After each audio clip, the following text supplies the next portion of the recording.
ओम नमो भगवते वासुदेवाय। स्वागत है आपका हमारे चैनल पर।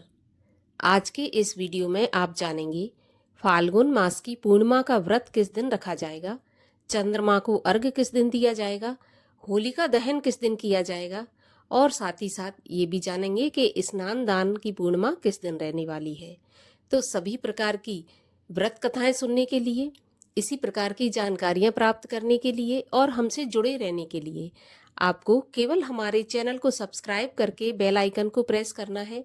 आज का वीडियो अच्छा लगे तो लाइक करना है और शेयर करना है। तो चलिए अब हम जानते हैं कि फाल्गुन मास की पूर्णिमा का व्रत किस दिन रखा जाएगा। तो देखिए, जो भी भक्तगण 32 पूर्णिमा का व्रत करते हैं, जो 12 महीने की पूर्णिमा का व्रत करते हैं, उनके मन में अवश्य ही ऐसा संशय होगा कि उन्हें पूर्णिमा का व्रत किस दिन रखना है, क्योंकि इस बार पूर्णिमा फाल्गुन की 2 दिन रहने वाली है, 13 मार्च को और 14 मार्च को। तो व्रत किस दिन रखेंगे और चंद्रमा को अर्घ्य किस दिन देंगे, स्नान दान कब किया जाएगा। तो देखिए, इस बार जो पूर्णिमा तिथि ये प्रारंभ हो रही है वो 13 मार्च को 10:36 से शुरू होकर और 14 मार्च दोपहर 12:23 तक रहने वाली है। तो पूर्णिमा का व्रत चंद्रमा को अर्घ्य देकर ही पूर्ण होता है। तो जो चंद्रोदय व्यापिनी पूर्णिमा होती है उसी में व्रती को व्रत रखना चाहिए, क्योंकि चंद्रमा को अर्घ्य पूर्णिमा तिथि में ही दिया जाता है। तो 13 मार्च को व्रत रखना है पूर्णिमा का, क्योंकि इसी दिन हमें चंद्रोदय व्यापिनी पूर्णिमा तिथि प्राप्त हो रही है, क्योंकि 14 मार्च को दोपहर में ही पूर्णिमा समाप्त हो जाएगी। तो 13 मार्च को सभी को पूर्णिमा का व्रत रखना है और चंद्रमा को अर्घ्य भी 13 मार्च को ही देना है। अब बात करें स्नान दान की पूर्णिमा। तो देखिए, स्नान का जो पूर्णिमा में महत्व होता है वो ब्रह्म मुहूर्त का माना जाता है और ब्रह्म मुहूर्त में हमें पूर्णिमा तिथि प्राप्त हो रही है 14 मार्च को। 14 मार्च को आप ब्रह्म मुहूर्त में स्नान करें, सुबह 4:30 से 5:30 तक, और दान भी आप 12 बजे के पहले पहले कर दें। जो भी आप दान करना चाहते हैं वो 14 मार्च को करें, स्नान भी 14 मार्च को करें। व्रत रखने वाले जो व्रती हैं वो पूर्णिमा का व्रत 13 मार्च को रखेंगे और 13 मार्च को ही चंद्रमा को अर्घ्य देंगे।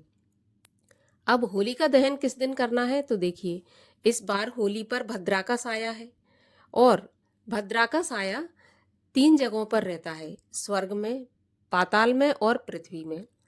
तो जब स्वर्ग में और पाताल में भद्रा रहती हैं तो शुभ मानी जाती हैं, लेकिन जब पृथ्वी पर रहती हैं तो अशुभ फल देने वाली होती हैं। तो इस बार होली पर भद्रा का साया पृथ्वी पर रहने वाला है। सुबह 13 मार्च को 10:36 से और रात्रि 11:26 तक रहेगा। तो इस समय पर आप होलिका दहन ना करें, क्योंकि होली बहुत बड़ा त्योहार है। आप नॉर्मल पूजा पूर्णिमा की कर सकते हैं, चंद्रमा को अर्घ्य भी दे सकते हैं, व्रत रख सकते हैं, लेकिन होली की पूजा आप नहीं कर सकते। होली का दहन इस दिन भद्रा में नहीं किया जाएगा। रात्रि 11:26 के बाद ही आप होलिका दहन करें और होली की पूजा करें, क्योंकि भद्रा काल जब तक समाप्त हो जाएगा। तो इस प्रकार से, क्योंकि भद्रा काल और राहु काल अशुभ समय में आते हैं, तो कोई भी शुभ काम इस काल में नहीं किया जाता है। और इस बार होली के दिन चंद्र ग्रहण का साया भी है।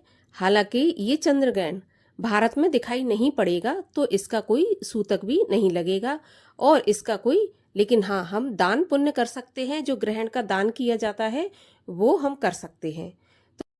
अब पूर्णिमा तिथि है, तो पूर्णिमा के दिन सत्यनारायण की कथा भी की जाती है।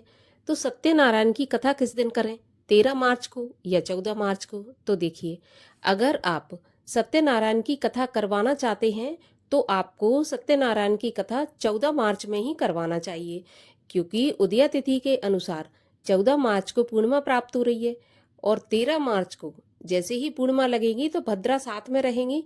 तो आपको सत्यनारायण की कथा 13 मार्च को नहीं करवाना है।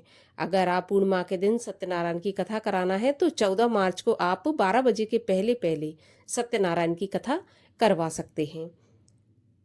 तो आशा करती हूँ कि पूर्णिमा से संबंधित सारी जानकारी आपको मिल गई होगी। अगर जानकारी अच्छी लगी हो तो एक लाइक अवश्य कर दीजिए, चैनल को सब्सक्राइब भी कर दीजिए।